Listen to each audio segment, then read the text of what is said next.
এই বর্ষায় চলে এসেছিলাম লাল মাটির দেশ পুরুলিয়া। ২ রাত ৩ দিনের একটি প্যাকেজে আমরা এই পুরুলিয়া ভ্রমণ করেছি। এই ভ্রমণের আজকের আমাদের শেষ দিন। শেষ দিনে আমরা পুরুলিয়ার বেশ কিছু আনটাচ এবং আনএক্সপ্লোরড জায়গা কভার করব, যার মধ্যে উল্লেখযোগ্য থাকবে পাখি পাহাড় এবং এর পাদদেশের অঞ্চল। সঙ্গে আমরা ঘুরে দেখে নেব পাড্ডি লেক এবং পাড্ডি পাহাড়ের পাদদেশ এবং পুরুলিয়ার আনএক্সপ্লোরড বাসিটার জঙ্গল, যেখানে ময়ূর এবং অন্যান্য বন্যপ্রাণীর জন্য বেশ বিখ্যাত। তার সঙ্গে ফিরতি পথে আমরা ট্রেক করব পুরুলিয়ার অনবদ্য একটি পাহাড়, যার নাম হচ্ছে মাঠাবুরু। তো চলুন আজকের গল্প আপনাদের সঙ্গে শেয়ার করি। মর্নিং সকলকে। আজকের পুরুলিয়া অন্যভাবে ধরা দিয়েছে, রোদ ঝলমলে পুরুলিয়া। তো আমাদের আজকের ডে 3 লাস্ট দিন।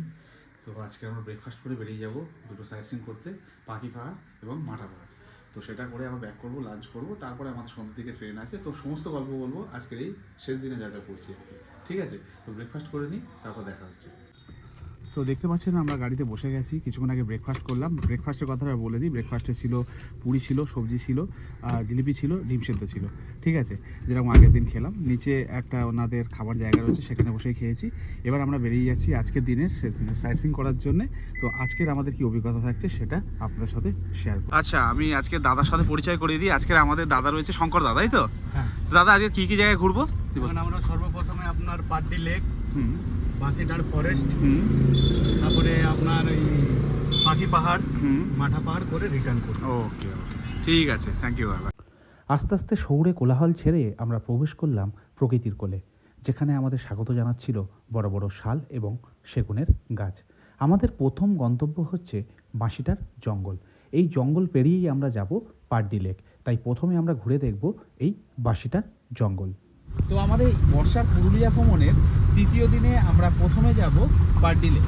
আর এই পাড্ডি লেক যাওয়ার জন্য এই মুহূর্তে আমরা একটা অসম্ভব সুন্দর জঙ্গলের মধ্যে দিয়ে যাচ্ছি। ওটার নাম হচ্ছে বাঁশিটার জঙ্গল, অসম্ভব সুন্দর। তো রাস্তাটা দেখাচ্ছি আপনাদের। তো যেদিকে তাকাবেন শুধু শাল গাছ, সেগুন গাছ, মানে গভীর জঙ্গল যাকে বলে, পুরো সম্পূর্ণ সেই জিনিসটা।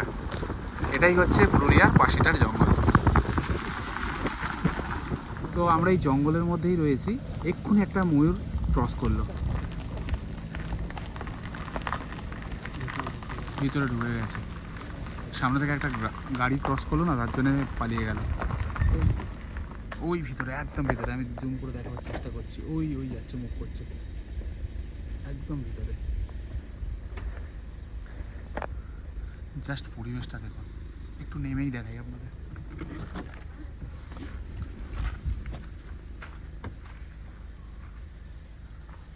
এখান থেকেই বেরিয়ে গেল।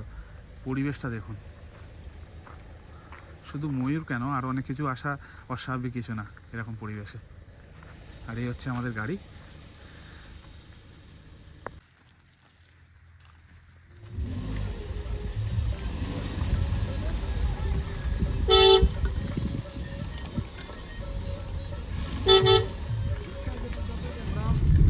বাঁশিটার জঙ্গল পার করে চলে এলাম। আমার পাশেই একটা পাহাড় দেখতে পাচ্ছেন, এটাই হচ্ছে পাড্ডি পাহাড়। আমি দেখাচ্ছি, এখন জঙ্গল রয়েছে দেখতে পাবেন না। এর নিচেই রয়েছে, পাদদেশেই রয়েছে পাড্ডি লেক, সেখানেই আমরা যাচ্ছি। তো এই পাহাড়টার কথাই আমি বলছিলাম, এই পাহাড়টাকে বাপাশে রেখে আমরা আসছিলাম। এটাই হচ্ছে পাড্ডি পাহাড়।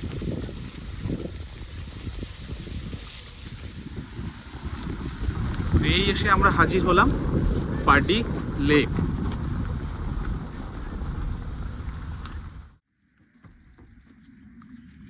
তো ব্যাকগ্রাউন্ডে যেটা দেখতে পাচ্ছেন এটা হচ্ছে পাড্ডি লেক, আর এই পাহাড়টা হচ্ছে পাড্ডি পাহাড়।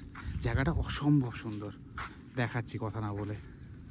জাস্ট এই জায়গাটা দেখুন, হাত বাড়ালে যেন পাহাড় ধরা যাবে। তার সঙ্গে রয়েছে লেক আর এই মনোরম পরিবেশ। মন ছুঁয়ে গেছে, এই জায়গাটা মন ছুঁয়ে গেছে। আর এখানে একটা জলপ্রবাহের আওয়াজ হচ্ছে, জল বইছে, কেউ দেখা যাচ্ছে না। আর এদিকের পরিবেশটা আপনাদের একটু দেখিয়ে দিচ্ছি। আচ্ছা, আগে কখন এই পাড্ডি লেকে? আমি প্রথমবার আসছি, খুব জায়গাটা সুন্দর লাগছে। হ্যাঁ সেটাই, আমাদেরও প্রথমবার।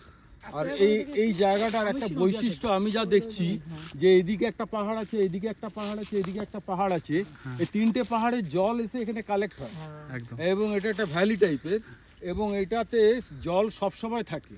এবং এটার থেকেই ইরিগেশন হচ্ছে, ওদের দিকে একটা ক্যানেল বার করেছে, হ্যাঁ, আগে দেখলাম। ওখান থেকে ইরিগেশন হচ্ছে।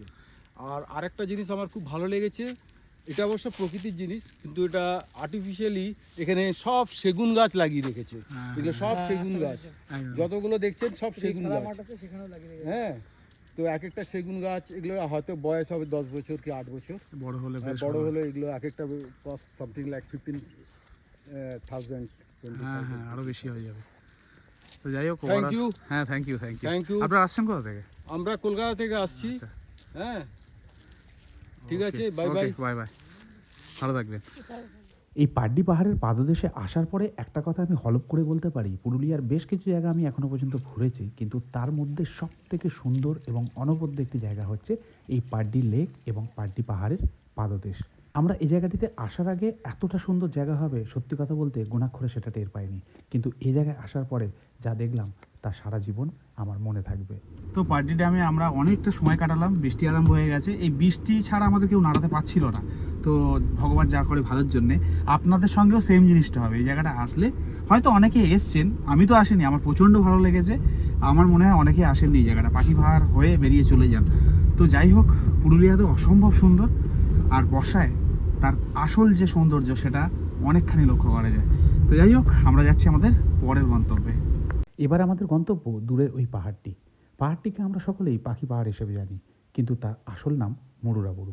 তো এই পাহাড়ের সংলগ্ন যে শালবন রয়েছে, পাদদেশ রয়েছে, সেটা এক্সপ্লোর করব এবং আপনাদের সঙ্গে শেয়ার করব। তো এই আমার পিছনে দেখতে পাচ্ছেন পুরুলিয়ার বিখ্যাত একটি পাহাড়, যার নাম হচ্ছে পাখি পাহাড়।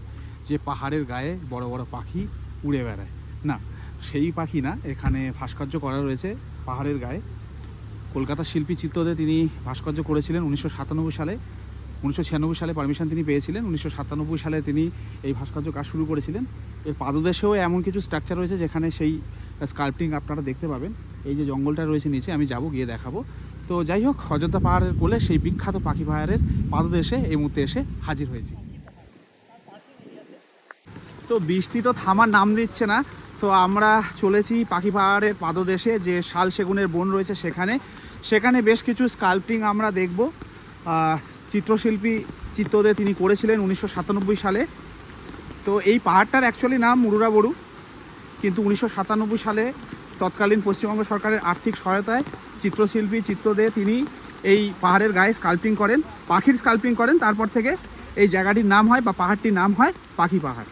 তো তার পাদদেশে যাচ্ছি, আপনাদেরকে দেখাই। বৃষ্টির মধ্যে যখন পুরুলিয়াতে ঘুরতে এসেছি, তো সেটা যদি না দেখাই বা সেই ফিলটা যদি না থাকে, ঠিক মজা আসবে না। তো বৃষ্টি হচ্ছে আর আমরা রয়েছি পাখি পাহাড়ের পাদদেশে।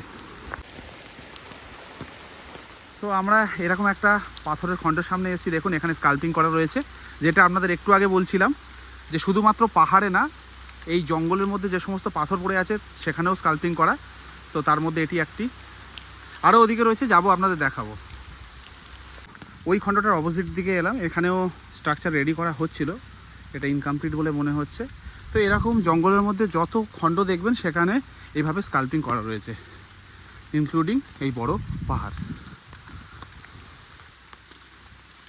তো আমরা জঙ্গলের আরও একটু ভিতরে এসেছি, আসতে আমাদের এই দুটি পাথরের খণ্ড চোখে পড়লো যেখানে স্কাল্পটিং রয়েছে। দেখুন সুন্দরভাবে স্কাল্প করা রয়েছে। এখানে একটি পাখি মনে হচ্ছে, এখানে একটি কচ্ছপ এরকম কিছু মনে হচ্ছে, তার সঙ্গে এখানে একটি হরিণ, গাছ এরকম মনে হচ্ছে। তার সঙ্গে দেখুন এখানে একটি ছোট পাথর রয়েছে, সেখানেও স্কাল্পটিং বা অঙ্কন করা রয়েছে। এটা স্কাল্পটিং না, এটা অঙ্কন করা রয়েছে, আঁকা রয়েছে। তো মূল ব্যাপার হচ্ছে এই পাখি পাহাড়কে যেভাবে আমরা চিনি, যে নামে চিনি যে পাখি পাহাড়, তার কারণ হচ্ছে এখানে প্রত্যেকটা খণ্ড এরকমভাবে স্কাল্পটিং করা। তো এই হচ্ছে সেই পাথর দুটি, এর পাশ দিয়ে এরকম রাস্তা চলে গেছে, এখান থেকে কিছুটা উপরে যাওয়া যায়, যাব। বৃষ্টি হচ্ছে বাট তবু যাব, এই পরিবেশ আর হয়তো দ্বিতীয়বার পাবো না, তাই সেটা মিস করব না। চলুন, জঙ্গলের পথ ধরে এখানে এলাম, এটা একদম পাদদেশ, এখান থেকে কিছুটা গেলেই এই হচ্ছে পাখি পাহাড়। তো এই রাস্তা বরাবর আমরা উপরে উঠে যাব। তো এখান থেকে মোটামুটি একটা ট্রেক করলাম। প্রথমেই বলে দিই, আপনারা যে কেউ এখানে আসতে পারবেন, এই পর্যন্ত তো অবশ্যই আসতে পারবেন, কিন্তু এরপরে যে অংশটি দেখতে পাচ্ছেন পাখি পাহাড়ের, এটা বেশ খাড়াই, ক্লাইম করা ছাড়া সম্ভব না। সাইড দিয়ে রাস্তা আছে, স্থানীয়রা যান, কিন্তু আমাদের পক্ষে সেটা সম্ভব না। তো এই হচ্ছে আমাদের সেই পাখি পাহাড়। আর এখন যদি একটু দেখাই, এর মাথায় দেখুন মেঘ জমে গেছে, ঠিক আছে, দুর্দান্ত লাগছে। এইবার এই পাখি পাহাড় সম্পর্কে একটু আপনাদের বলে দিই। এর অরিজিনাল নাম, আসল নাম, যেটা নাম অ্যাকচুয়ালি মুরাবুরু, ঠিক আছে। এটাকে পাখি পাহাড় বলা হয় কারণ কলকাতা চিত্রশিল্পী 1997 সালে তৎকালীন সরকারের আর্থিক সহায়তায় এখানে একটা ভাস্কর্য কাজ করেন, পাখির ছবি আঁকেন এই পাথরের গায়ে। সমগ্র জঙ্গলেই আছে, সেটা আপনাদের দেখালাম। তো তারপর থেকে স্থানীয় মানুষ এবং যারা ভ্রমণপ্রেমী মানুষ আছে তাদের কাছে এটা পাখি পাহাড় নামে পরিচিতি লাভ করে। কিন্তু এর আসল নাম হচ্ছে মুরাবুরু, যার উচ্চতা হচ্ছে 480 মিটার।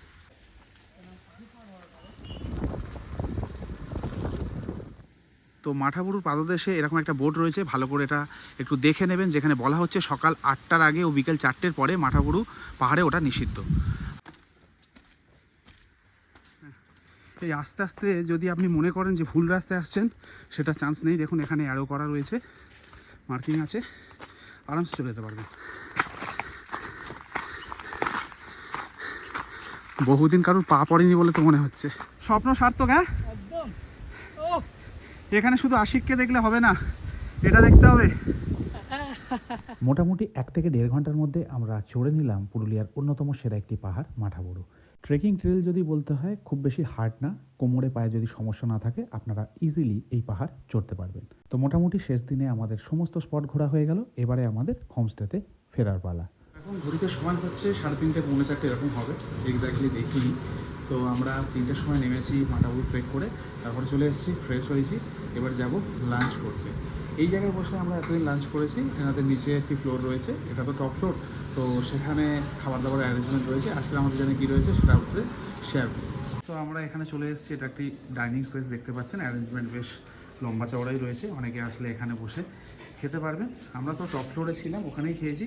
আর এখান থেকে জাস্ট একটু নিচু ভিউ মোটামুটি এরকমই রয়েছে, টপ থেকে যে ভিউটা ছিল তার সঙ্গে শুধু ডিফারেন্স হাইটের, বাকি আর কিছু না। ঠিক, তো আমাদের লাঞ্চে কী রয়েছে সেটা দেখিয়ে দিই। ডাল রয়েছে, এখানে আলু পোস্ত রয়েছে, স্যালাড রয়েছে, লেবু রয়েছে, এখানে একটি ভাজা রয়েছে। ভাজাটাই দেখতে পাচ্ছি রেগুলার বেসিসে চেঞ্জ হচ্ছে, তরকারি চেঞ্জ হয়। আর এখানে রয়েছে মাছ, ঠিক আছে। তো এই মোটামুটি আমাদের আপাতত টেবিলে এসেছে, সেটাই দেখিয়ে দিলাম। 3 দিন ধরে মোটামুটি এখানে খাওয়া দাওয়া করছি। খাবারের কোয়ালিটি নিয়ে আলাদাভাবে বলার কিছু নেই। আতিথেয়তা থেকে শুরু করে খাবারের কোয়ালিটি, পরিবেশনের ধরন, সমস্ত কিছু দুর্দান্ত। একটা জিনিস বলি, আপনারা মোটামুটি লক্ষ্য করছেন এখানে দুপুরে যে খাবার থাকে মোটামুটি একই থাকে, ঘুরিয়ে ফিরিয়ে ওই আলুর তরকারি বা আলু পটল বা আলু পোস্ত, এই জিনিসগুলো একটু চেঞ্জ হয়। মোটামুটি মাছ থাকে, আর এই ফরম্যাটে মোটামুটি জিনিসটাকে সার্ভ করা হয়, বিশেষ করে এই দুপুরে লাঞ্চের কথা বলছি। তো তার কারণ হচ্ছে আমাদের এইভাবেই জিনিসটা, সিস্টেমটা করা রয়েছে। দুপুরে আপনার মাছ থাকবে এবং রাতে থাকবে চিকেন। এবার চিকেনটা কোনো দিন যেরকম আমরা আগের দিন চিলি চিকেন ফ্রাইড রাইস খেলাম, তার আগের দিন খেয়েছিলাম চিকেন কষা, এরকমভাবে জিনিসটা এনারা সার্ভ করে থাকেন। নমস্কার। আমাদের মহুলপোলা হোমস্টেতে অতিথিরা যখন প্রথম আসেন, তো তাদেরকে আমরা এই গামছা দিয়ে নিয়ে বরণ করে নিই। কারণ আমাদের একটা রীতি রয়েছে, এই গ্রাম্য পরিবেশে বা গ্রাম্য জায়গায় যখন অতিথিরা আসেন বাড়িতে, তো তাদেরকে জলঘটি দিয়ে নিয়ে অভিনন্দন জানানো হয় বা আহ্বান জানানো হয়, কিন্তু সেটা তো আমাদের পক্ষে সম্ভব হয় না। তাই আমরা এই গামছা বেছে নিয়েছি। এই গামছাটা আমাদের সাঁওতালি গামছা। সাঁওতালি গামছা দিয়ে নিয়ে আপনার অনুমতি পেলে আপনাকে পরিয়ে বরণ করে নেব। নমস্কার, সুস্বাগতম। তো এই ছিল আমার বর্ষায় 2-3 দিন পুরুলিয়া ভ্রমণের গল্প। এখনও পর্যন্ত পুরুলিয়া ভ্রমণের সমস্ত গল্প আপনাদের সাথে শেয়ার করেছি। যদি পরপর আপনারা প্রতিটা ভিডিও ফলো করছেন, তাহলে আপনাদের এই বর্ষায় কিংবা আগামী শীতে পুরুলিয়া ভ্রমণ করতে খুব বেশি সমস্যা হবে না। এই 2-3 দিন পুরুলিয়া ভ্রমণ আমরা করেছিলাম মৌল পলাশ হোমস্টের হাত ধরে। পিক আপ, ড্রপ, থাকা, খাওয়া, সাইট সিইং সমস্ত কিছু তারাই ব্যবস্থা করে দিয়েছিলেন। তাই তাদের নাম্বার আমি স্ক্রিনে এবং ক্যাপশনে শেয়ার করে রাখলাম, চাইলে আপনারা তাদের সাথে যোগাযোগ করতে পারেন। ভালো থাকবেন সবাই, দেখা হচ্ছে পরের ভিডিওতে।